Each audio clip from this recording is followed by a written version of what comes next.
Qərib olmaq mənim qismətim oldu. Gözümdə bitməyən həsrətim oldu.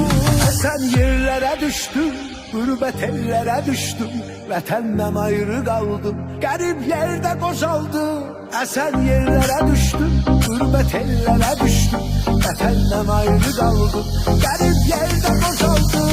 Sən yerlərə düşdün, qürbət ellərə düşdüm. Vətəndən ayrı qaldım, qərib yerdə qocaldım.